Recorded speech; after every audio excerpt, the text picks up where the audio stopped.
So the farmers in America, they lost all their workers because they got deported. And then they voted for Trump. And then they lost a lot of the grain. Oh, I'm a soybean farmer that voted for Trump, and I'm begging him to stop this trade war. Oh, look at you. You're so different. You're so strong. You're so brave. See, you're like a 10th generation soybean farmer, and apparently the president of like the American Soybean Farmers Association. You know that last time he was in office, soybean farmers lost $20 billion because of his tariffs. And our tax money had to bail you out. And you fucking voted for him again. And now you're like, oh, I'm begging him, please stop. This was in Project 2025. Hello? So fucking tired of you people. I saw a video of the cheese lady, the cheese slice lady. Saw a video of her like at a store pointing to cheese and saying, haha, see, some of us can laugh at ourselves. Fuck you. Right. Fucking glaring red flags. You ignored all of it. And now you're like, I'm a soybean farmer and I'm begging him, please stop doing exactly what you said you were gonna fucking do. Oh, I'm the cheese lady. See, I can laugh at myself. Obviously, I got tricked, but I can laugh at myself. There are people whose lives have truly been impacted by his fucking whims. Cheese lady, we don't need you to laugh at yourself. We need you to fucking apologize. You know what, soybean farmer? We need you to say, I am such an asshole. It was crystal clear. He said, I'm going to do this to you. Now I'm like, fucking apologize to the whole country. Today we are looking at Iowa farmers who are in tears. Not because of a bad season, but because everything they've worked for is collapsing. Let's take a look. Y'all, I have some mixed feelings about these farmers that are getting screwed over by these tariffs. There's part of me that wants to laugh in their faces and say, congratulations, you got exactly what you voted for, bro. And then there's another side of me that understands that these people are just too simple and don't really understand what they did. You don't want to hear the price I'm about to give you. I said, well, give it to me anyways. He said, each of those steaks now is going to be $1.74 a piece. I said, well, double the price. We can't do that. And that's going to be impossible. So that's just to let you know a little bit of what we're going through out here on our farm and what farmers in general are going through. These tariffs, not the best thing for our country. I voted for Trump. Now, if you didn't catch that at the end, he said, these tariffs aren't the best thing for our country, and I voted for Trump. These people don't really pay attention to the news. These are people that just listen to what Earl says down at the diner, and he's voted Republican his whole life because they're the party of God. And speaking of God, there are a lot of these farmers that say, you know what? I'm not that worried because God's got this. Out of faith, and our faith is in God and not in administration. In agriculture, there's about 85% of what happens on my farm that is completely out of my control. Yeah. So I have to do the very best I can at managing that 15% of inputs and costs and labor and marketing and signing the best contract and doing the best job that I can and leave the other 85% up to the good Lord. And that's all we can do, whether it's weather or disease or a hailstorm or a pandemic or administration. They're trying to compare these tariffs to a natural disaster, but this isn't a natural disaster. This was a decision made by one man who is screwing them over. And they're just like, well, it's in the Lord's hands. What can we do? And this, again, is why religion is so dangerous. They're willing to accept financial ruin because the Lord's got this, so I'm not going to be worried about what Trump decides to do. And my friends over at the Cowboy Church told me that God put him in office for a reason. And that's just it. When you think that there's a supernatural force just watching over you at all times, nothing matters. Your family might starve. Well, if that's what God wants, who am I to argue with him? If you don't get your kid vaccinated, they could easily die of a disease that's easily preventable.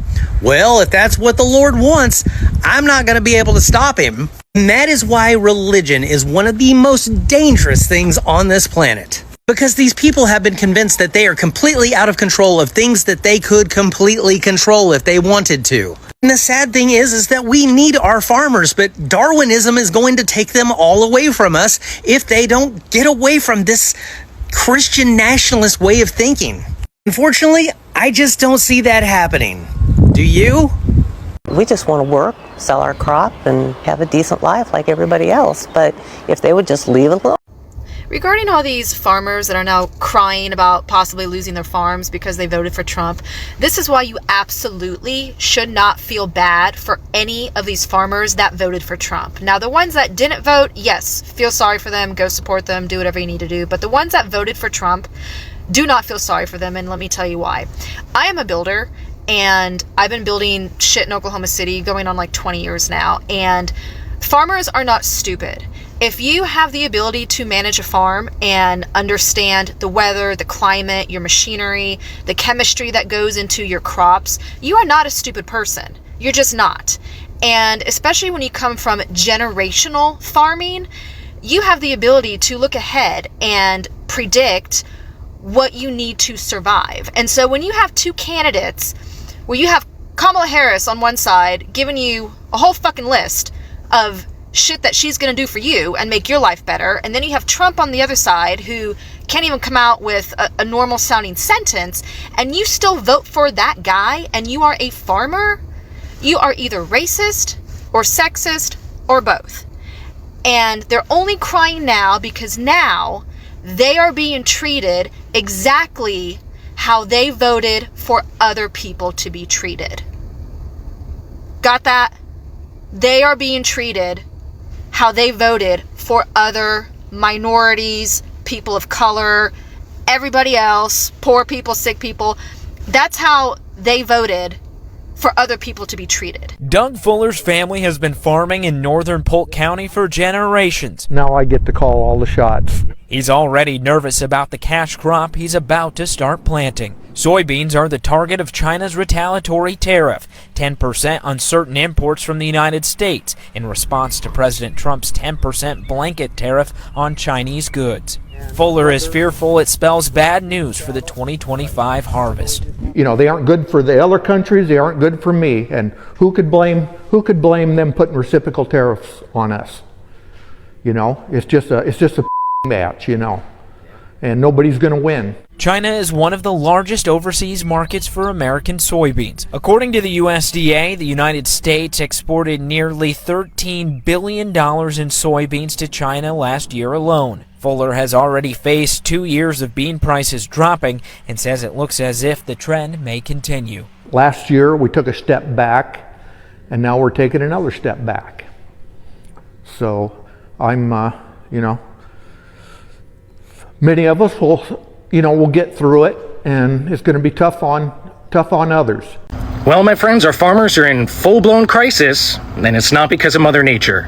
It's because of Donald Trump's reckless tariffs that have torched decades of trade relationships and handed America's agriculture future to China and Brazil on a silver platter.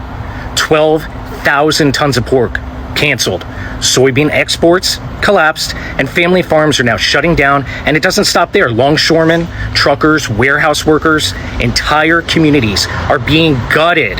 This didn't have to happen, but Trump wanted a trade war.